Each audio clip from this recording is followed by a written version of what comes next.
todas as religiões colocam na virgindade um ideal de santidade. Budismo, hinduísmo. Todo mundo percebe que no caminho, até os evangélicos, a maioria não vive uma escolha celibatária, mas eles admiram, muitas igrejas têm expressões de celibato também na igreja evangélica. Mas pensa em Gandhi, que não era cristão. Ele por 3 vezes tentou viver com a sua esposa a virgindade. 2 vezes fez o voto e não conseguiu cumpri-lo. Terceira vez conseguiu, ele fala que desde então ele descobriu que nunca amou tanto a esposa e nunca amou tanto o povo como quando, com a esposa, juntamente com ela, escolheram de viver na virgindade. Então veja que é uma exigência da carne, não é o cristianismo, não é a igreja que proíbe o amor, que diz não para o amor, que é contra o sexo. Besteiras, mentiras, falsidades com que os meios de comunicação estão envenenando o povo, a cabeça do povo, destruindo a igreja.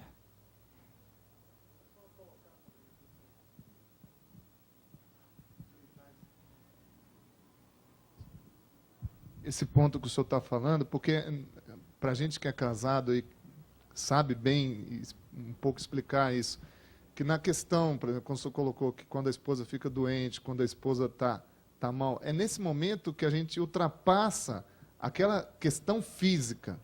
A questão física no casamento é importante, mas ela não é a mais importante.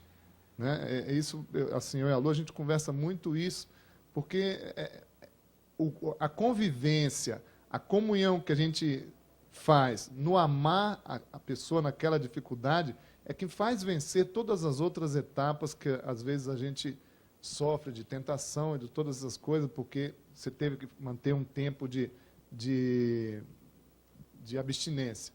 Né? E depois, tudo isso é um caminho de amor, é um caminho que depois essa união se torna isso que a gente leu aqui.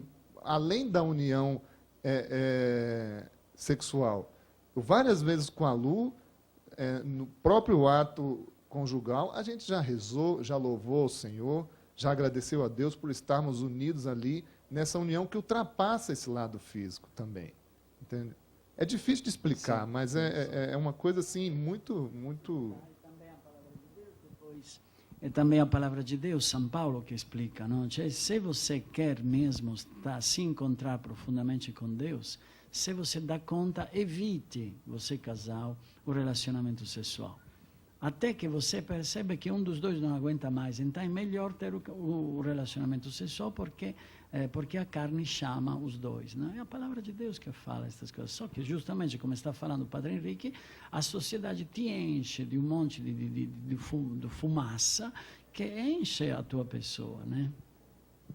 Colocamos estes 3 textos de forma que nós, que não teremos tempo de comentá-los muito, possamos pelo menos deixar as citações e vocês meditá-los. Primeiro, as bem-aventuranças.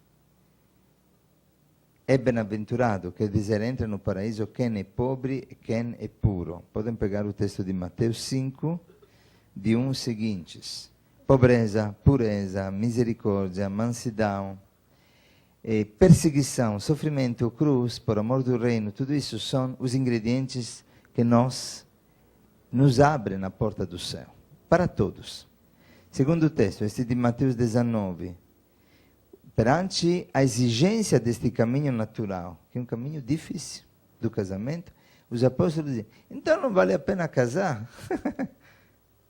E Jesus responde, porque pode ter também alguém que foge na virgindade para evitar a fadiga do casamento. Então não vale a pena casar. Jesus responde, isso é dado só por aqueles a quem é concedido. É uma graça extraordinária. É uma graça que vem do alto, o celibato. É um rasgar-se do véu da carne. Aqui o caminho natural, aqui o caminho sobrenatural. Não é dado a todos. Apesar que, como vocês sabem, Dom Bosco considera que 70% das pessoas, aí teremos resolvido todo o problema demográfico no mundo, se cada um vivesse a sua vocação, sem pílulas e sem esterilização em massa. Dom Bosco acha que os 70% das pessoas tinham chamado para o celibato. e 30 para o casamento, dentre os cristãos. E outro texto é este que Antonello acabou de citar, de Coríntios, primeira carta, capítulo 7. Aqui São Paulo dá uma leitura do casamento até um pouquinho limitada. Vocês sabem que não podemos ler um trecho sem ter presente todos os outros, porque a palavra se explica com a palavra. Mas São Paulo aqui coloca o casamento mais como remédio da concupiscência, como se fala em termo teológico. Se você não consegue ficar sem mulher, melhor é casar do que abrasar. E São Paulo coloca aquilo que Antonello acabou de dizer.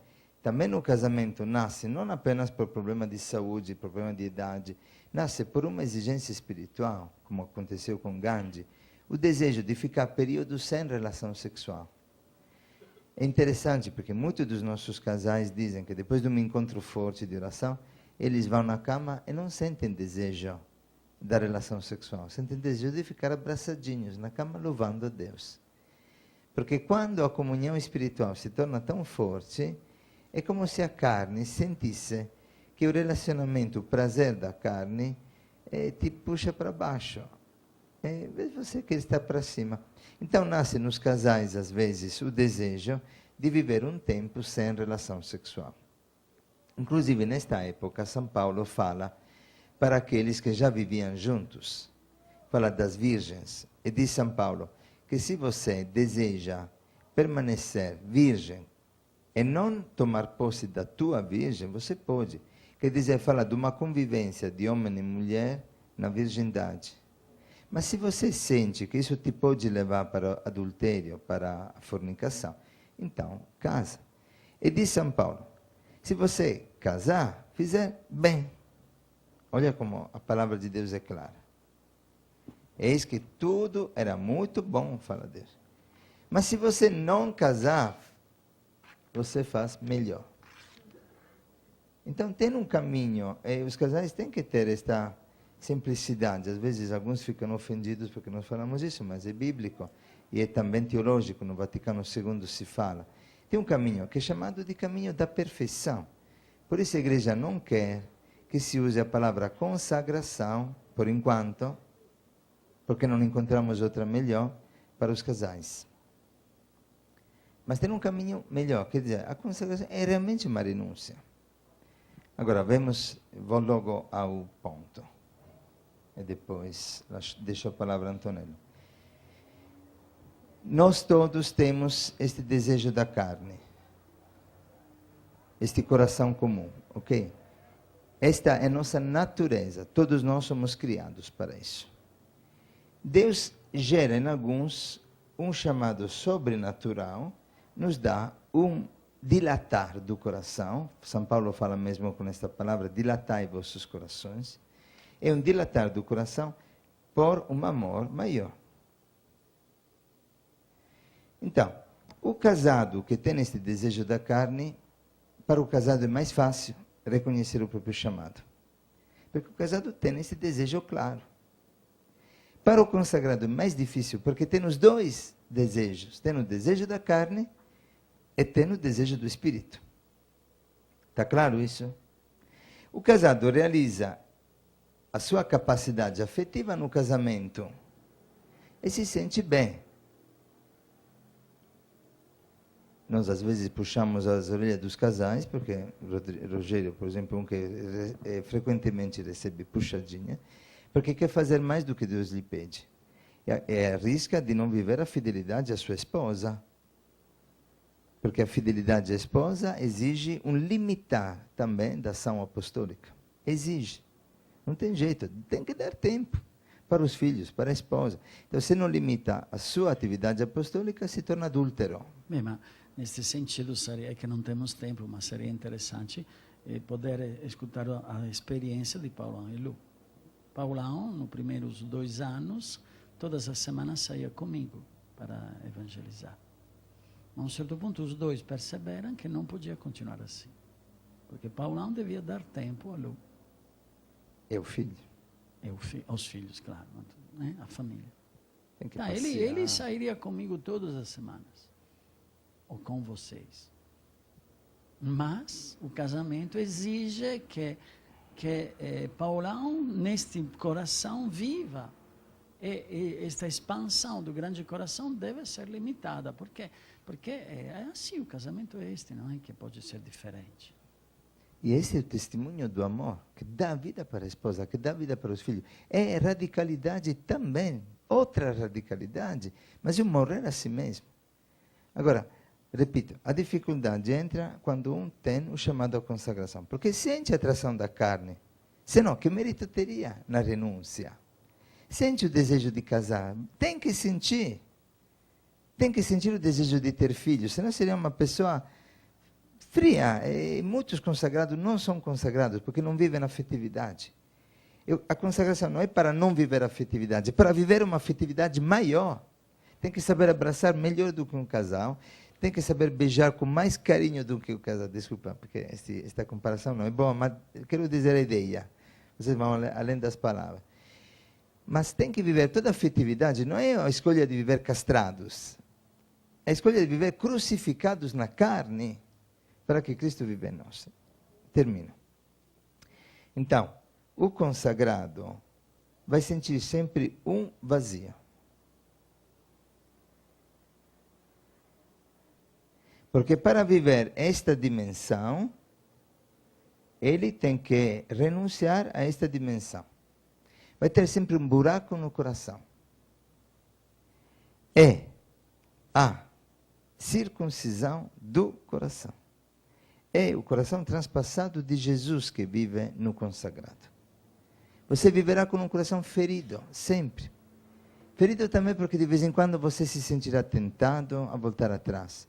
Ferido porque também de vez em quando você sentirá aquela tentação que Jesus sentiu de ter uma mulher onde reclinar a cabeça para procurar consolação.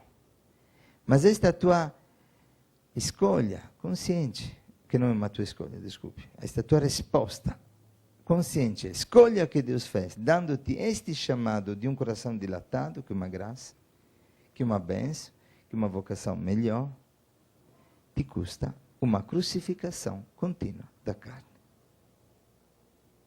Não colocar em dúvida o teu chamado pelo espinho ou pelo prego da carne que te une à cruz de Cristo. Porque esta é a fonte da tua fecundidade. Este é o caminho da comunidade Aliança de Misericórdia, né? Poder estar juntos, casados e celibatários, nesta harmonia, né? Nesta harmonia procurada dia depois do dia. Esta é a nossa santidade, porque a comunidade se torna santa se os casais vivem esta graça do sacramento do casamento, e se nós, homens e mulheres na virgindade, no celibato, vivem esta graça de viver constantemente e fazendo ressaltar o sobrenatural de Deus que está na pessoa consagrada. Os dois são casados, né? E lá é o relacionamento belíssimo entre nós, onde eu, vendo os nossos casais, agradeço a Deus por esta fidelidade entre eles, por estas lágrimas, por este perdão, por este trabalho no carisma onde eles querem, se sentem chamados. É belíssimo poder...